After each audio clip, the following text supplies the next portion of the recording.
A very good morning and welcome to the Breakfast News on Rajya Sabha Television. I'm Aishwarya Kapoor with you, and here are this morning's headlines. Militants kill 6 cops in Jammu and Kashmir's Anantnag, disfigure their faces with bullets. Lashkar-e-Toiba claims responsibility.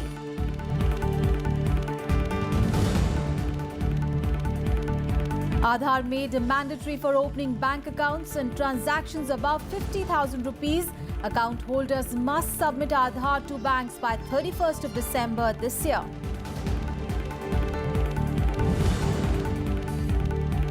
Switzerland ratifies automatic information sharing with India on financial accounts. Move for immediate sharing of details about suspected black money.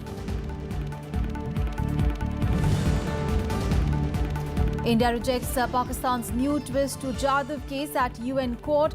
MEA says India never wanted certain timeline to file plea. Hearing to start from January next year.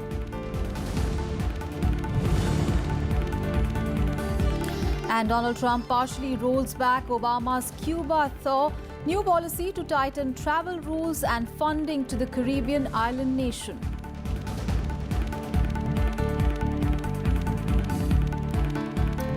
Situation in Jammu and Kashmir is our top focus this morning with the latest attack by the militants on the police party in Achabal in Anantnag district of South Kashmir on Friday. Now, 6 policemen, including a sub-inspector, fell victim to indiscriminate firing from the militants. The militants reportedly disfigured the faces of the 6 slain cops before walking away with their weapons. Now, according to police, Pakistan-based Lashkar-e-Toiba is believed to be behind the attack. Meanwhile, in another development, the security forces allegedly opened fire at stone-pelting protesters to keep them away from interfering in an encounter where the 3 holed-up Lashkar-e-Toiba militants in Anantnag. In the process, 2 civilians were killed and 10 others were injured. The security forces also gunned down a militant yesterday. Also, clashes rocked various parts of the valley, including Jamia Masjid in downtown Srinagar, Tral, Pampur, Pulwama town and Anantnag in South Kashmir, and Hijin in Bandipora and Sopore in Baramulla in North Kashmir. Now, the police detained JKLF chairman Mohammad Yasin Malik. Meanwhile, Pakistan yet again violated the ceasefire by firing on forward posts along the line of control in Rajouri district of Jammu and Kashmir, killing a Jawan. Now, there have been 6 ceasefire violations in the past 3 days and a total of 17 along the line of control and the international border in the Jammu region since 1st of June. On to the other top story of the day. The International Court of Justice has asked India to submit its documents in the Kulbhushan Jadhav case by the 13th of September this year. Now, External Affairs Ministry spokesperson Gopal Bagle said that India had urged the ICJ for an early hearing of the case during 8th of June sitting, which was called to decide procedural issues.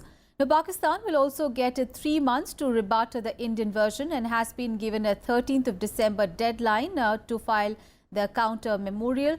The hearing of the case would be scheduled after this procedure and is likely to begin in January next year. Now, MEA also rejected Pakistan's claim that Indian request seeking more time in the case was rejected by the ICJ. Bagle said that India had sought 4 months and had got time, with the court fixing the deadline in September. India had approached the International Court of Justice against the death sentence of Jadhav in May, describing the espionage charges against him as concocted and his trial as farcical. In the first hearing on 18th of May, the ICJ had restrained Pakistan from executing Jadhav. He submitted to the court for an early and expeditious proceedings in the matter, and we also pointed out a precedence of the Avina case where 4 months had been given to to one of the parties to submit its pleadings, which is called the memorial in the terminology used. So after our submission and also submission by Pakistan in the regard to the timelines, the court has directed India to submit its memorial to, and I'm using the term used I think in the context of the court proceedings. The court has directed India to file its memorial in September 2017. And Switzerland on Friday ratified automatic exchange of financial account information with India and 40 other countries. Now, the move is to facilitate a sharing of details about suspected black money. Now, Switzerland has also sought a strict adherence to confidentiality and data security. The Swiss Federal Council said that the implementation is planned for 2018 and the first set of data should be exchanged in 2019. The Council, which is the top governing body of the European nation, will soon notify the Indian government about the exact date from which the automatic exchange would begin. As per the draft notification approved by the Council in its meeting on Friday, the decision is not subject to any referendum, which means that there should be no further procedural delay in its implementation. Remember, the issue of black money has been a matter of great debate in India, and Switzerland has long been perceived as one of the safest havens for the illicit wealth stashed abroad by Indians. Now, a special Tada court convicted 6 out of the 7 accused in the 1993 Mumbai serial blast that killed 257 people and left 713 others seriously injured. Now, key accused in the case, Mustafa Dosa and Abu Salim, were convicted under the charges of conspiracy and terror activities in the case. Meanwhile, the court has set the next hearing date on 19th of June to decide dates for the arguments on the quantum of sentence. 24 years after 12 blasts rocked Mumbai, a Special Terrorism and Disruptive Activities Prevention Act court held 6 out of the 7 accused guilty in the 1993 serial blast case. Mastermind Mustafa Dosa was convicted on charges of conspiracy and murder. Extradited gangster Abu Salim was found guilty of transporting weapons from Gujarat to Mumbai. Others who were convicted include Firoz Abdul Rashid Khan, Tahir Merchant, Riyaz Siddiqui and Karimullah Khan. However, Abdul Qayyum was acquitted of all charges. All accused were acquitted of the charge of waging war against the nation. 93 bomb blast में second part का जो judgement दिया है उसमें conviction 6 लोगों को दिया है, जहां पे 7 लोग एक्यूज थे, उसमें से 6 लोगों को कन्विक्शन किया है, आउट ऑफ विच 5 लोगों को सेक्शन 120 बी यानी कंस्पायरेसी के अंडर कन्विक्शन हुई है और एक को 3-3 टाड़ा के मुताबिक कन्विक्शन हुई है और एक अक्यूज को जो कयूम करके है उसको एक्विट कर दिया है। वजह ये थी कि जो ये बाबरी मस्जिद डिमोलिशन हुआ था उसका रिवेंज लेने के लिए ये सारा कंस्पायरेसी हैच की गई थी। Meanwhile, the Tada court also acquitted Abu Salim of some initial charges. The 7 accused formed the second set in the blast case as they were arrested between 2003 and 2010. The Tada court convicted 100 people in the first leg of the trial in 2007, while 23 people were acquitted. Sentence to be death, ये हम लोग को सुनना था और मुझे मालूम है, मुझे खातरी है कि यही हुआ है एंड डेफिनेटली जो भी रिजल्ट आज आया है we are very positive. We respect TADA court, we respect supreme court. The decisions are favour to us. That is a very big positive thing. The Mumbai blast killed 257 people and seriously injured 713 others on March 12, 1993. It was the first ever terrorist attack in the world where RDX was used on such a large scale after the Second World War. Bureau Report, Rajya Sabha TV. Let's now get an update on the presidential poll, and BJP formally began negotiations for the candidates after top leaders Venkaiah Naidu and Rajnath Singh met Sonia Gandhi and Sitaram Yechuri yesterday. The leaders, however, did not discuss any probable names for the post. Here are all the details. The first meeting between the government and the opposition on a consensus candidate for the president's post ended inconclusively on Friday. Union Ministers Rajnath Singh and Venkaiah Naidu met Congress President Sonia Gandhi briefly at her residence but discussed no names. Later, they also met CPIM General Secretary Sitaram Yechuri, who said the opposition parties will support a candidate with impeccable secular credentials. व्यक्ति पर तो कोई चर्चा हुई नहीं. हम अपेक्षा करते थे कि रूलिंग पार्टी विपक्ष के नेताओं से कोई एक नाम करेगी या 2-3 नाम करेंगी, 3-4 नाम करेगी और उस नाम पे सहमति बनाने की कोशिश करेंगे, प्रयास करेंगे.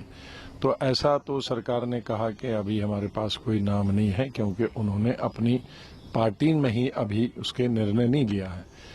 तो जब उन्होंने अपनी पार्टी में ही नहीं इसके बारे में कोई निर्णय नहीं लिया है तो विपक्ष के साथ शेयर करने को कोई सवाल पैदा नहीं होता है। वो आए, हमने कहा कोई आपसे पूछा जरूर, आपने कहा कोई है आपके पास जो प्रपोजल, तो उन्होंने कहा कोई अभी तक किसी नाम पे हम जो है तय नहीं किए।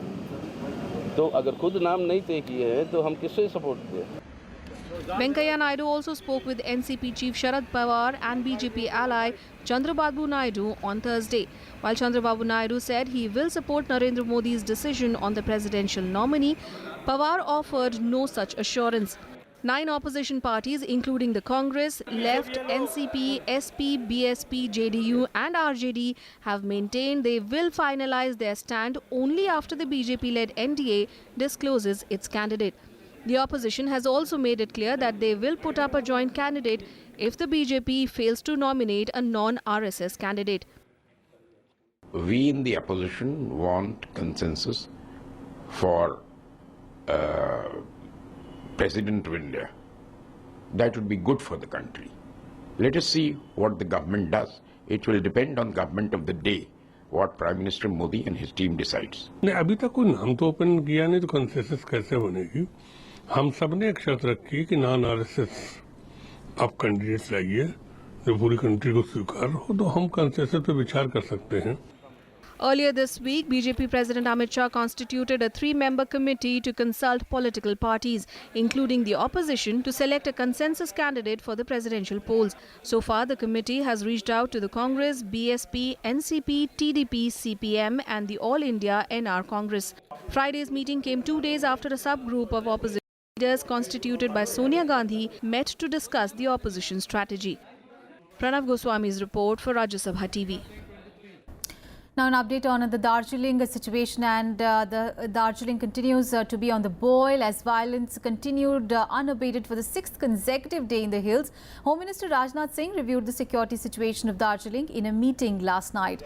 The Union Home Ministry has put on hold sending 400 additional personnel to Darjeeling to help restore normalcy, as the state government has not yet submitted its report on the situation. While the meeting came a day after a team of the BJP and the Gorkha Janmukti Morcha met the Home Minister seeking the centre's intervention.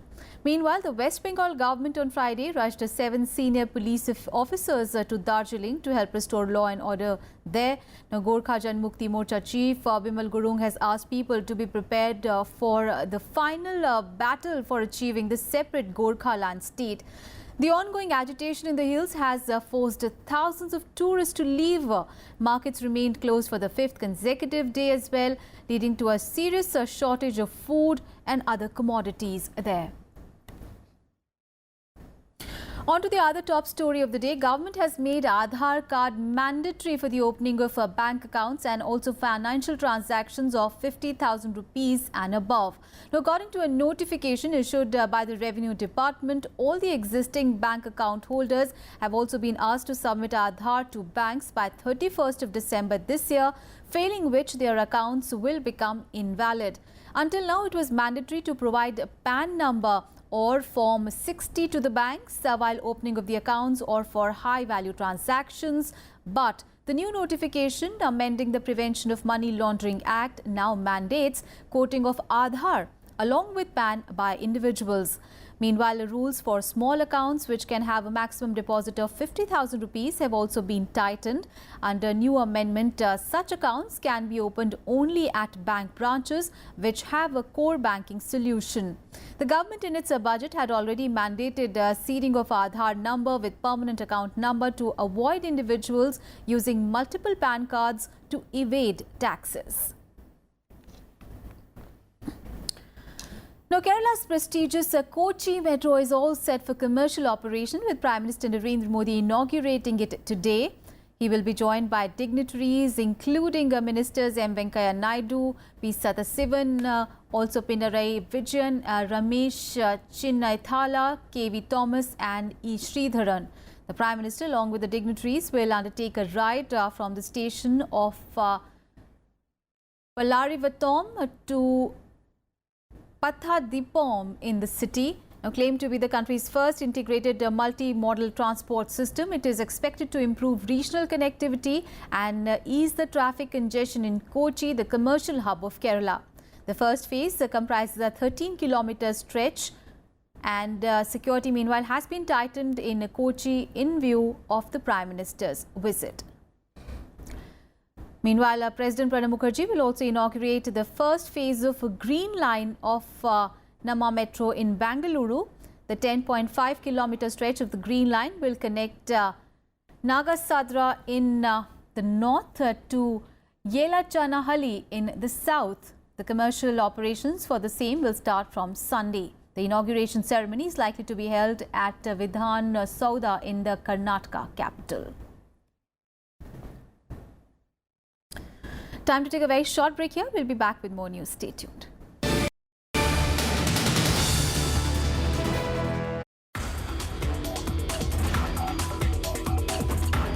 In our country, recycle or reuse of water is very less.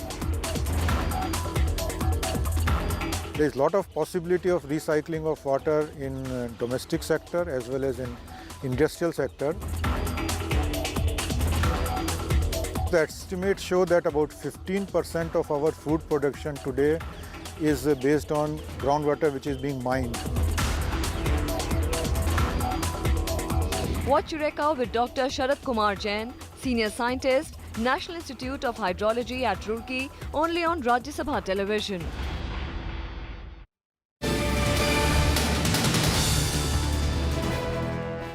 News from the national capital now. The CBI on Friday recorded Delhi Deputy Chief Minister Manish Sisodia's statement in a case related to Aam Aadmi Party's Talk to AK campaign. Soon after, a blame game between the Aam Aadmi Party and the CBI began, with the party calling it a political raid. A CBI team visited the official residence of Delhi's Deputy Chief Minister Manish Sisodia in connection with a corruption case on Friday. Terming the visit a raid, the Aam Aadmi Party has accused the union government of playing political games. दुर्भावना, बदले की भावना और नफरत की आग में डूबी हुई केंद्र सरकार आम आदमी पार्टी के खिलाफ काम कर रही है। ये इस बात का बहुत साफ संकेत है कि केंद्र सरकार की मंशा एकमात्र है, विरोधी पार्टियों को खत्म करो। CBI had registered the preliminary inquiry in January this year on the basis of a complaint filed by the Vigilance Department of the Delhi government. CBI clarified that it was just a preliminary inquiry and not a raid on the Deputy Chief Minister's residence. मेरी जानकारी है, आज CBI Manish Sisodia का statement record करने पहुंची है। ये CBI का एक इंक्वायरी का तरीका है और मुझे लगता है कि जो भी आरोपी है उसको जांच एजेंसियों के साथ सहयोग करना चाहिए। A corruption case was registered against a campaign named Talk to AK amid an interactive session with the Delhi Chief Minister Arvind Kejriwal held on July 17th last year. Allegedly, a public relations company was given a proposal of 1.5 crore rupees for the campaign despite objections from the Principal Secretary. Anu Devan's report for Rajya Sabha TV. Let's get you some more national news in Nationwide. The Kashmir Traders and Manufacturers Federation has given a call for a strike today. They are protesting against the implementation of GST in the state. They say that the new tax regime will dilute the special status of Jammu and Kashmir within the Constitution of India.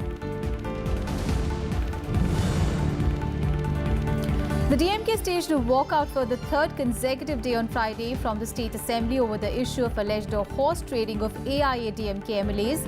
The leader of opposition, M.K. Stalin, led the walkout after he and the deputy DMK leader in the south argued with the Speaker, P. Dhanapal, over the issue.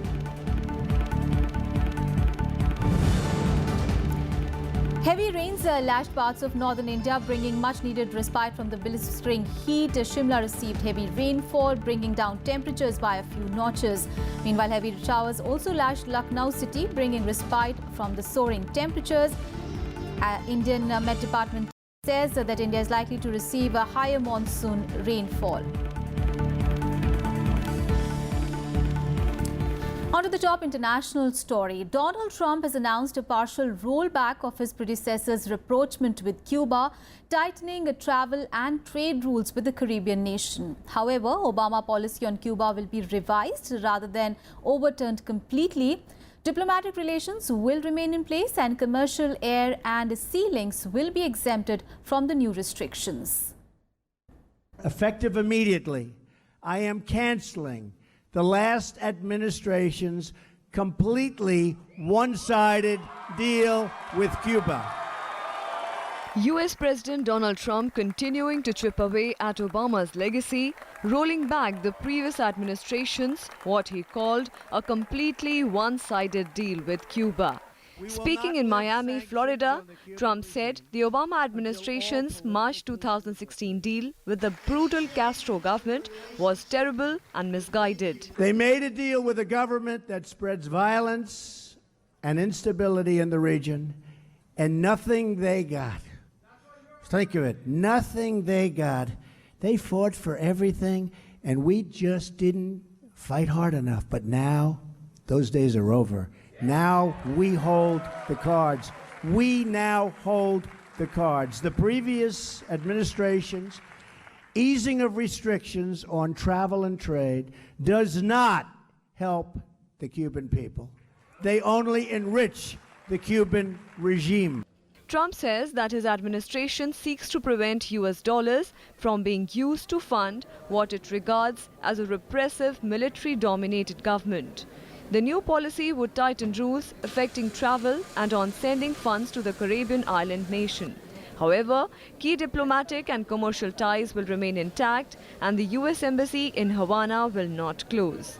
Commercial flights from the US will also continue, as will allowing Americans to return home with Cuban goods. Our embassy remains open in the hope that our countries can forge a much stronger and better path. America believes that free, independent, and sovereign nations are the best vehicle for human happiness, for health, for education, for safety, for everything. It is noteworthy that then US President Barack Obama had announced in 2014 that the United Nations would re-establish diplomatic relations and reopen the American embassy in Havana, which was closed in 1961 following the Cuban Revolution. The announcement led Obama to visit Cuba in 2016, making him the first sitting president to visit the island in more than 50 years.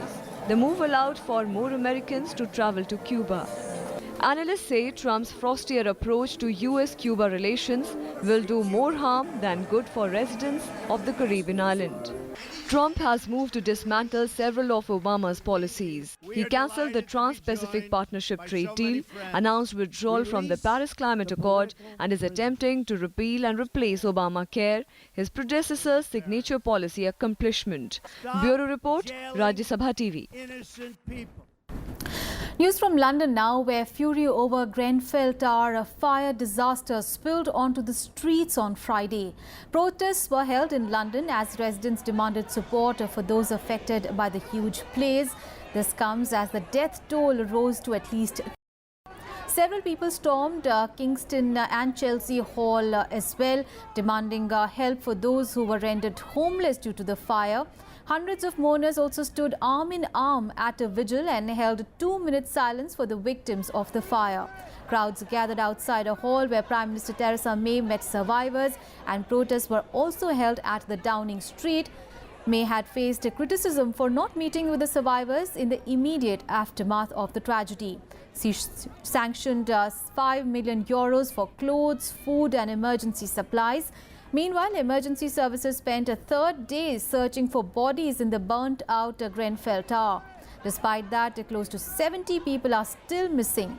The fire broke out on Wednesday, tearing through all the floors of the building and took more than 200 firefighters 24 hours to bring it under control.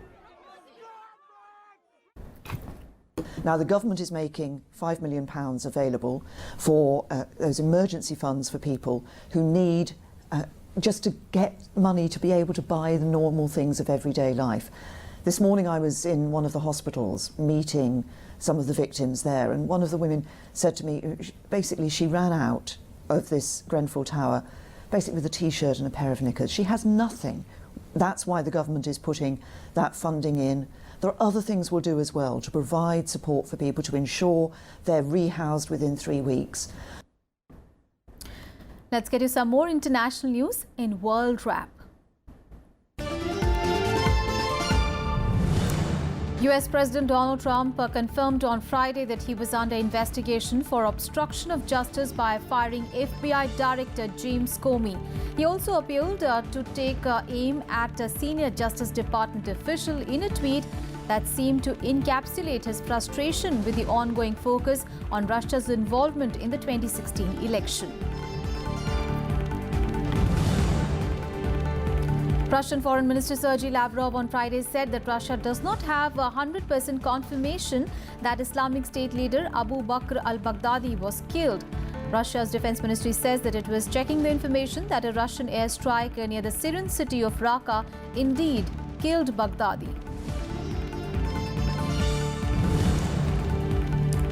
Helmut Kohl, Germany's ex-chancellor and architect of reunification in 1990, died at the age of 87. Kohl led Germany for 16 years from 1982 to 1998. He is credited with bringing West and East Germany together after the fall of the Berlin Wall. Chancellor Angela Merkel condoled Kohl's demise. Prime Minister Narendra Modi also condoled his death and said that India values his contributions in strengthening Indo-German ties. Time for some sports news. And Indian shuttlers K. Srikanth and HS Pranoy entered the semi-final of the men's singles in Indonesian Open Super Series badminton tournament on Friday. Pranoy continued his giant-killing spree to stun world and Olympic champion Chen Long of China to enter the last four. The world number 25 Pranoy, who defeated world number 1 Li Chong-wei in the last match, overcame his Chinese opponent 21-18, 16-21, 21-19 in a hard-fought quarter-final encounter. He will take on the winner of the match between Japanese qualifier Kazumasa Sakai and England's Rajiv Osif in the semi-final. Meanwhile, Srikanth had an easy quarter-final match as he defeated Su Wei Wang of Chinese Taipei 21-15, 21-14 in 37 minutes. He will next face South Korea's second seed Son Wang Ho. Women shuttlers PV Sindhu and Saina Nehwal have already crashed out of the tournament after losing their respective women's singles second round encounters yesterday. That's all in this edition of News. Thanks for watching.